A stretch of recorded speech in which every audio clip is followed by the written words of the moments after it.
It must have been angels hustling with me. There's another element to this game, and it's called the wolf. It's called the stick-up kid. It's called the snatch kid. And you have to be aware these niggas exist, man. It must have been angels hustling with me. When I got in the head at point blank range, my spirit leaves my body, and when I come back, that was an angel, bro. I really felt it was a divine protection over me.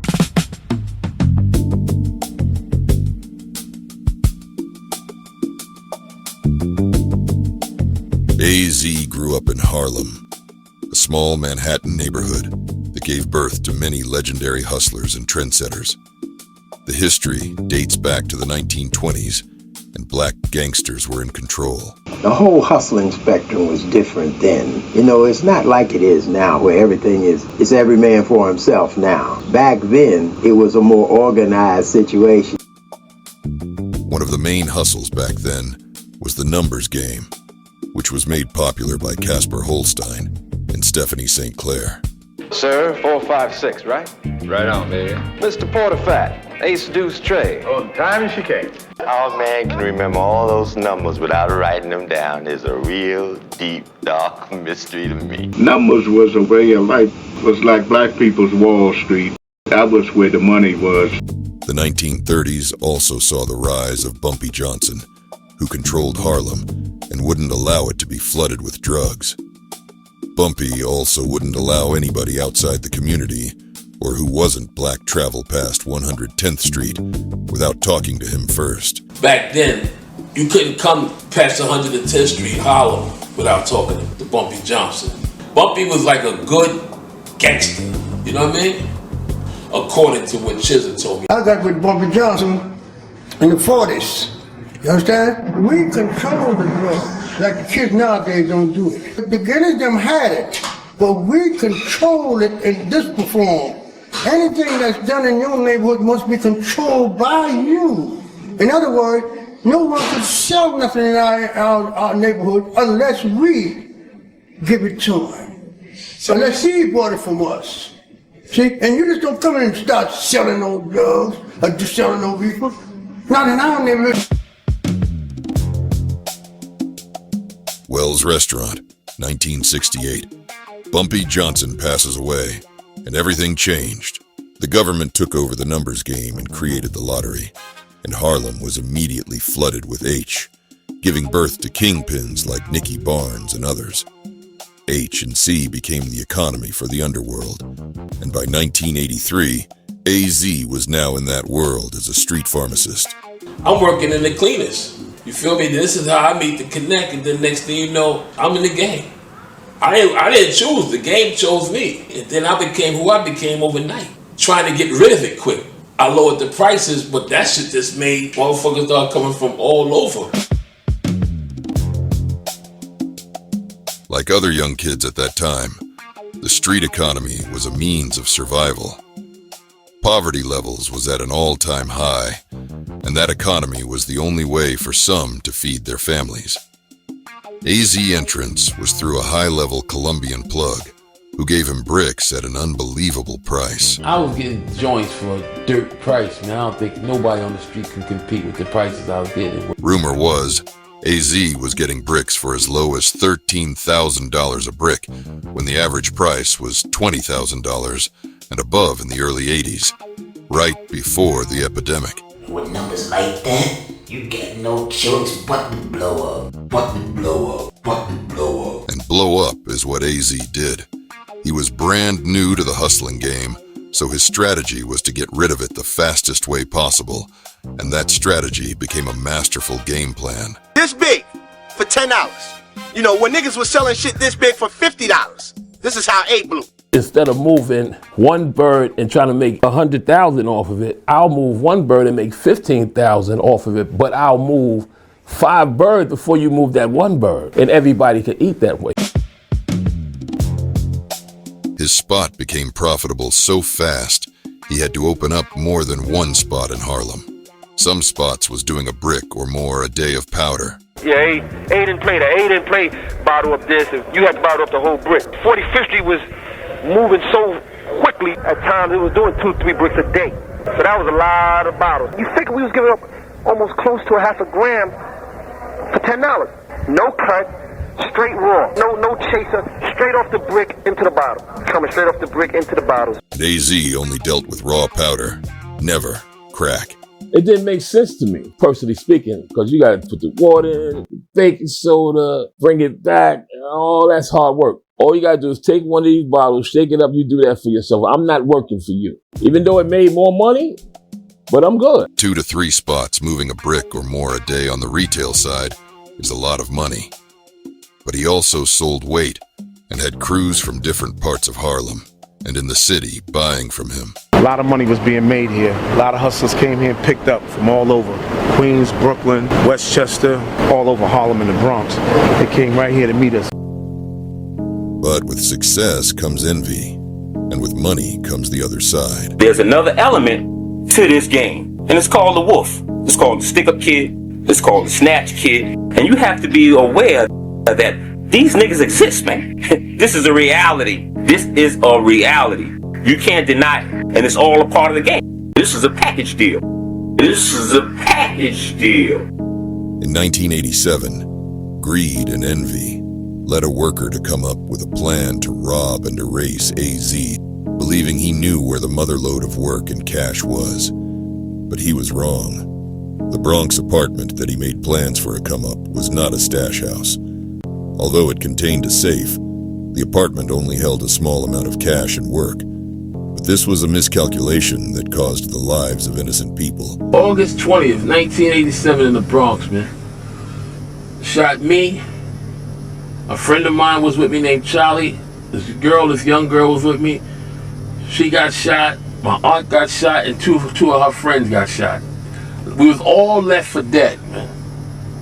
Bullets in our head, shot the fuck up. I got shot 9 times and got up from that situation there. But 3 people died. My spirit left the body, man. So when I came back into the body, I got up off the floor, will of God, walked into the bedroom to see all the bodies on the floor. And I felt guilty, man.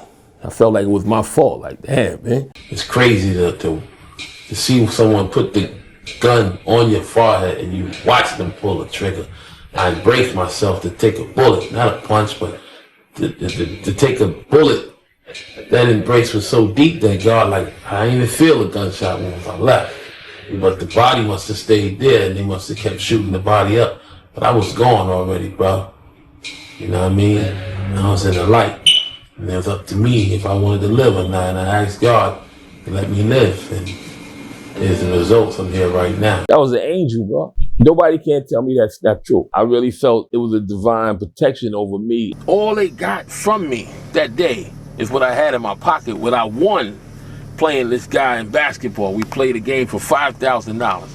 And I had that in my pocket. I might have had a chain on my neck. They took that and the money. All we worried about is if the Yankees are going to stay in the Bronx. That's all we worry about. We're not concerned about human beings. And I hope you get paid and die.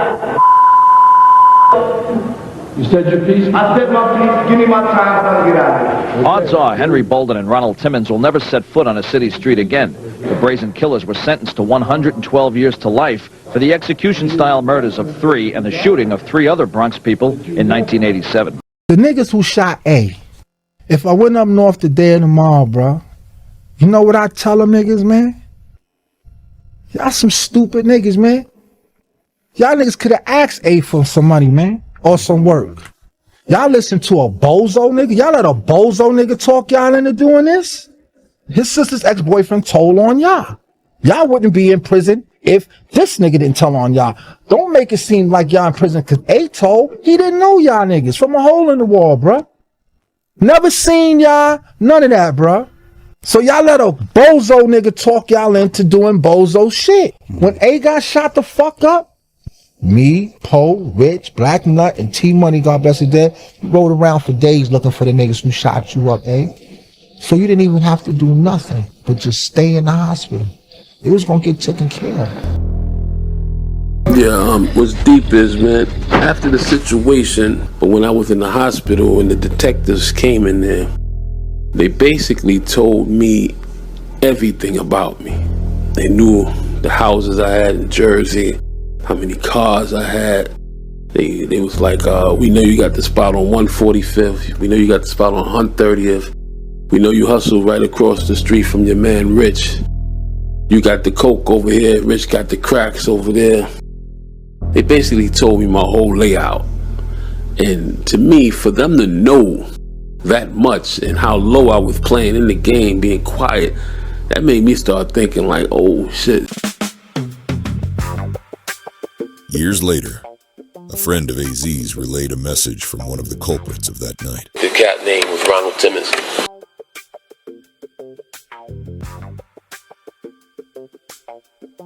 Let him know that he's blessed, and whatever he do from this point on, make sure he's doing it for God, because that night, when we did that to him, I felt that we should have went back in there and made sure that he was dead.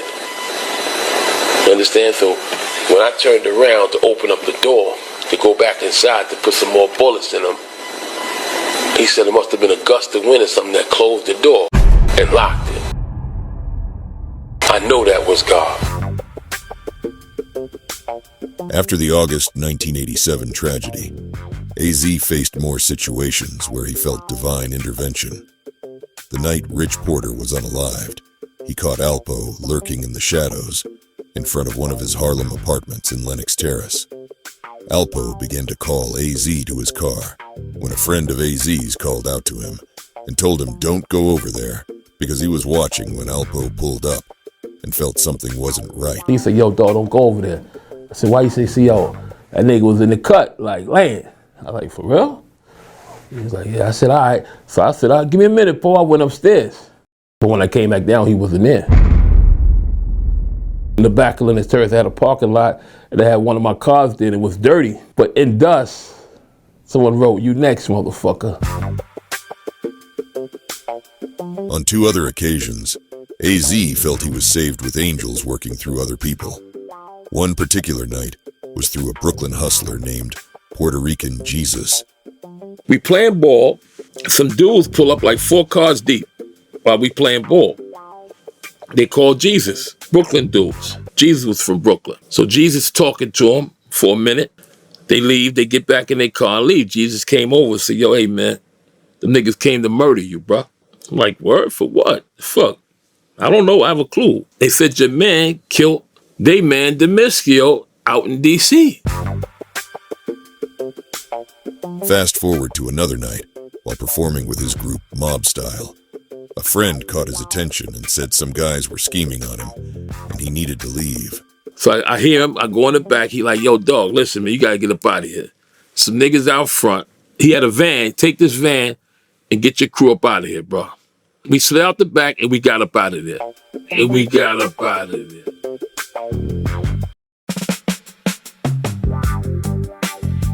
Azie was out the game, but got back in briefly to purchase a couple of new Mercedes-Benzes that hit the showroom. He sold a few bricks and bought the cars with all cash from the dealer. I'm on the highway. Big truck coming behind me and shit. I'm like, oh shit. But I'm hearing a voice in my head. You told me no more. Truck hit the back of the car spun out, hit the wall, airbag hit me in the face. I get out the car, look at the car, that shit smashed up. That's when I started hearing God talk to me. No more. That was God, bro. That was an angel, bro. There must have been angels hustling with me. That was an angel, bro. After these ordeals, Azie made his decision to leave the game for good and took his money to the music game and started his own label. I started it after I got shot. Once again, I was trying to tell my story like, look, man, yo, shorty, this ain't the way to go. We wasn't no rappers, but we knew the lifestyle. And at the end of the song, I'm telling you, give it up, it ain't no use. This is not the way to go. I'm telling you, kid, to walk a straight line, it don't pay. To do no crime, it can get like this, or somebody drop a dime, so go for it. It ain't not.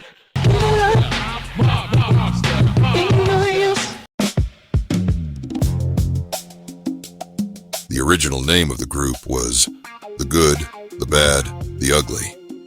But people in New York started to label the group Mob Style after their first single titled Mob Style.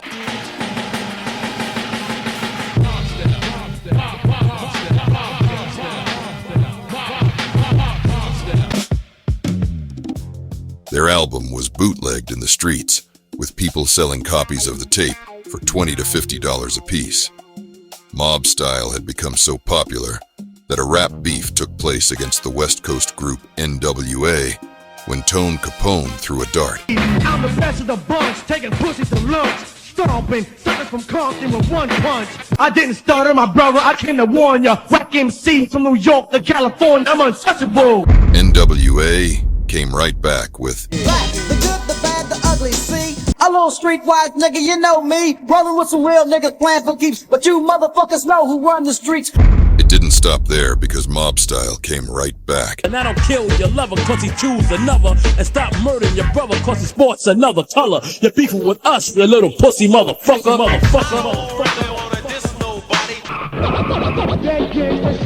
Gangsta Lou up 7th Avenue. Buster you on 132. Now where's the wise guys that made the statement? The good, the bad, the ugly. What? Faking? Here we are. And I'm both in the flesh with the 9mm hand grenades and tech. My name is Gangsta Lou when you're all ready to flow. First I wanna know, yo, where did they go? Cause I heard they was 100 miles and running. During this time, NWA came to Harlem's famous Apollo Theater and got chased off stage. We're in the heart of New York at the heyday, so you start hearing the boos come down, right? Before we even got started. The rap beef was eventually squashed when NWA came to a New York City club called The Tunnel, and Gangster Lou put an end to the rap beef. One day I was down at the club, and Bismarck was up in there, and Eazy-E was up in there. Biz said, yo, Lou, man, there go Eazy-E, man, come here, man, I want you to meet him. So I said, damn, bro. So Eazy-E put his hand out, so I put my hand out, so we shook hands. When he shook my hand, I could feel it in my body, he was being sincere. So Ben said, yo, look, man, all that, man, that shit is over. I want y'all niggas to be safe. So we shook, and then we exchanged numbers. Me and Eazy fixed the whole situation. Thank God, by on the strength of Bismarck. Me and Eazy-E, we fixed it. I love you West Coast niggas, because you always keep it West Coast. Respect to the West Coast. You know, rest in peace, Eazy-E. Due to strange studio visits, AZ shut down the group Mob Style after the third album, when he figured out that the feds was coming after him through the music. After Mob Style, that's when I told you that I think the feds came in, and I saw them coming through there trying to stop us. I said, wow, that's when I just shut it down. After the third album, I said, these niggas is on us. And I just pulled away from that, bro. I had to pull away because they came at me in the studio being honest, through the music shit, bro. Shout out to Gangsta Lou, Whip Wop, Pretty Tone, respect on the highest, and that's what it is, man. Love them to the end of time, man. No matter what happens. Through divine intervention, which AZ describes as angels, he is still able to tell his story through music, books, and interviews.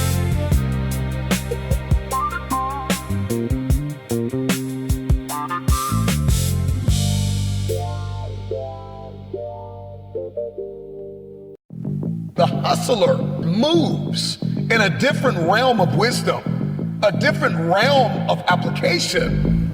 They're going after it. Everything that they have is on the table. No, hustler is anybody, like you can be a hustler. A hustler is anybody that gets up every single day and figures out a way to make good for themselves in this society. Hustler is anybody who has the drive to make something happen for himself. It so happened for us being in the street, hustler meant that we had to find a different way because there were no jobs available. You know, the school system was shot.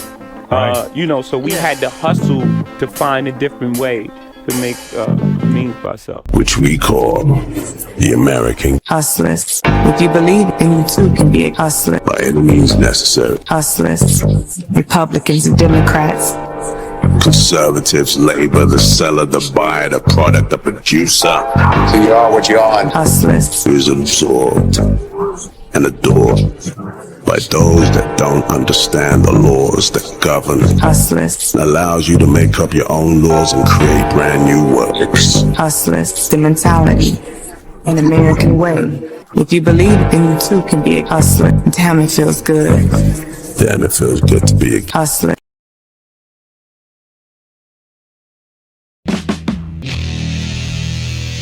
Got 8 cases in California, 10 cases in Utah, 20 cases in New York, 9 cases in Guatemala.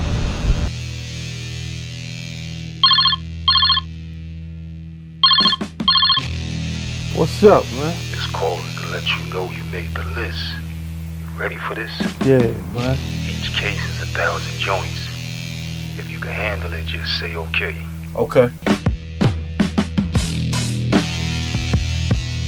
With hidden microphones strapped to their bulletproof vests and fluorescent powder sprinkled on money they use for drug buys. 150 miles north of Miami, a police sting operation. Law enforcement appears powerless to stop it. Show me where the money is. So I'm gonna hustle. You know, making the money that I was making. I was only working there only on a Sunday. That just coming home with $8,000. My best night was my birthday.